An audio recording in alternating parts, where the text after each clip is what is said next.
Everybody out there quiet as monsters. A man convicted of federal prostitution charges and facing more than 30 civil lawsuits for sexual assault just filed a motion demanding his accuser hand over private medical records. That is where Sean Combs is right now, not quietly serving his sentence, not letting his legal team work methodically in the background, but aggressively Listen, do not entertain none of this nonsense and nothing over the phone. targeting the personal health information of a producer named Lil Rodney, who is suing him for sexual assault and seeking $30 million in damages. The reason this move matters far beyond the courtroom paperwork is what it reveals about the psychology of a man who genuinely has not accepted that the era of controlling every outcome, every person, and every narrative around him is permanently finished. Lil Rodney's lawsuit alleges sexual assault. Sean Diddy Combs was transferred to the federal prison in Fort Dix, New Jersey yesterday, where he will start to serve the rest of his 50-month. And Combs's legal response was to argue that Rodney failed to sign off on a medical records release back in November, claiming the release provided did not comply with privacy regulations.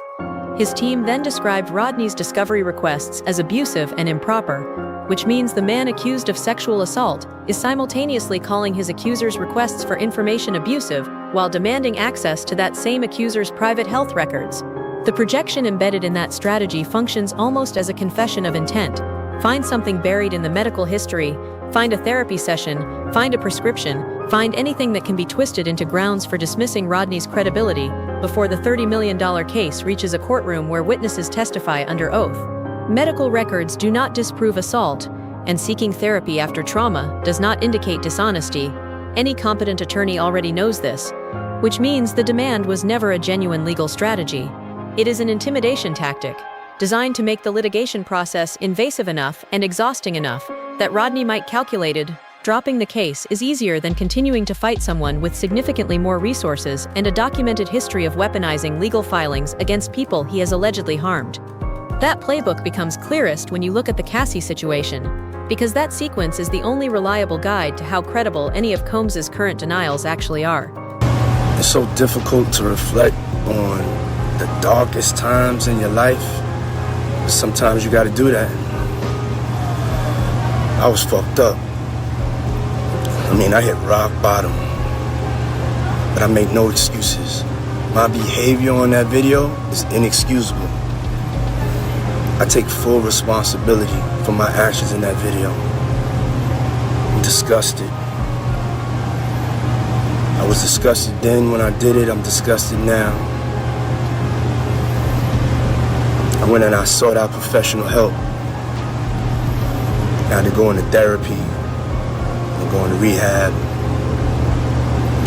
Had to ask God for His mercy and grace.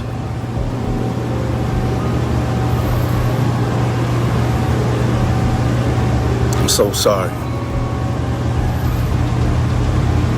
But I'm committed to be a better man each and every day. I'm not asking for forgiveness.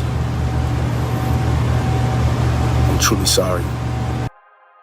When Cassie filed her lawsuit, the denials came fast and performed at maximum volume, full outrage, emphatic statements, the energy of a man who believed his own denials could reshape reality. It shows Ms. Ventura walking through a hotel corridor holding bags.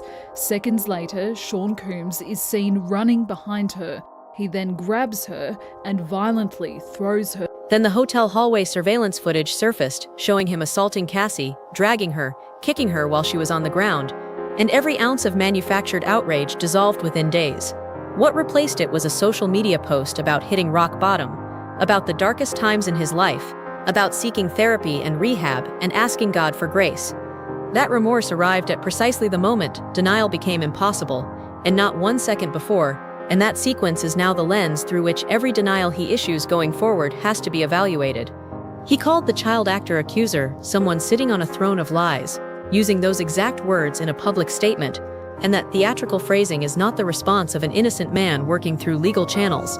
It is the statement of someone who recognized immediately how permanently damaging that particular lawsuit was going to be, and responded with panic rather than rebuttal. The child actor lawsuit alleges incidents of a nature that close industry doors permanently, regardless of how civil proceedings eventually resolve.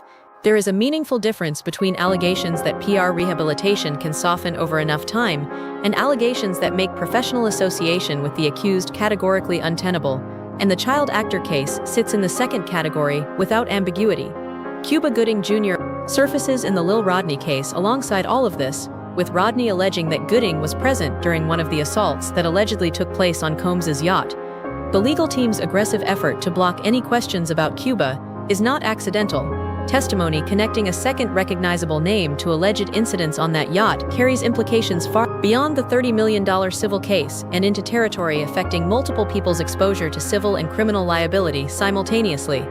Combs understood the Cuba connection was dangerous the moment that allegation appeared in the filing, and that's when the motion practice around blocking those specific questions became more aggressive than anything else his legal team was running at the same time.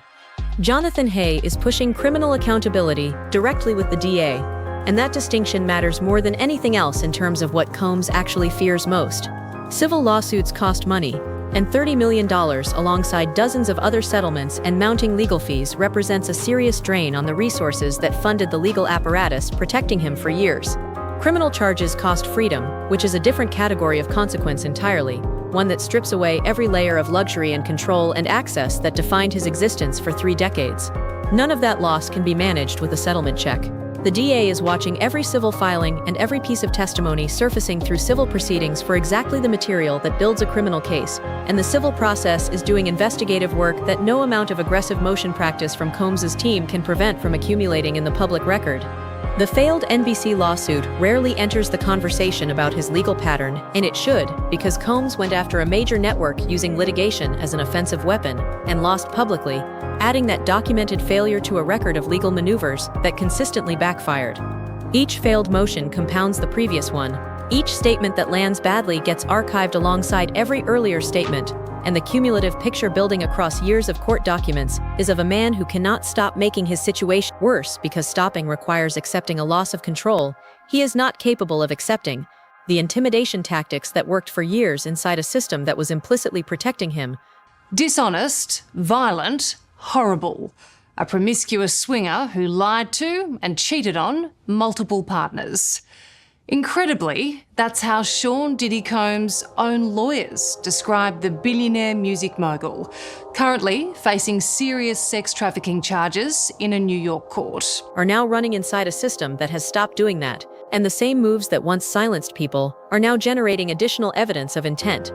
Los Angeles and Miami, as primary locations for the private gatherings described in federal indictments and civil lawsuits, were not accidental choices. New York was where Bad Boy Records operated publicly, and the legitimate business infrastructure was visible. LA is a city where access to industry power functions as the primary social currency, and fear of professional blacklisting keeps people from asking questions about what they witness in private spaces. Miami operates with a different kind of transience, money and visitors cycling through social circles, where accountability is harder to enforce and easier to outrun. Combs understood both environments and built deliberately within them, which is why the Los Angeles County DA reviewing sexual assault investigations for potential state criminal charges represent a threat running parallel to the federal case and capable of producing consequences entirely independent of anything already resolved. Additional cases are being prepared by the same attorney handling both the child actor lawsuit and Jonathan Hay's criminal push, and the pattern of each new public filing making it safer for the next person to come forward is now running on its own momentum. The medical records motion will fail. No judge compels a sexual assault accuser to hand private health information to their alleged abuser, and the legal basis for the demand was always too thin to survive scrutiny. The intimidation value was the point, rather than the legal outcome, and that is the complete story of how Combs has operated since accusers began coming forward in numbers too large to silence or settle individually. What the demands and the statements and the failed motions collectively expose is someone who spent 3 decades building an architecture of silence around himself and is now watching that architecture come apart one filing at a time, with no mechanism left to slow the process and no allies willing to step into the collapsing structure alongside him. The Cassie footage answered the question people had been asking themselves about whether the scale of the accusations could really be accurate, and it answered that question with footage that cannot be disputed or reframed by any statement his team releases. Combs's rage at every new filing, every new accuser, every new attorney entering the case is not the fury of an innocent man who cannot understand why people believe false things about him. It is the fury of someone who built an empire on the assumption that enough money and enough pressure could keep the truth from ever becoming a matter of public record, and is discovering, one court document at a time, that the assumption was wrong.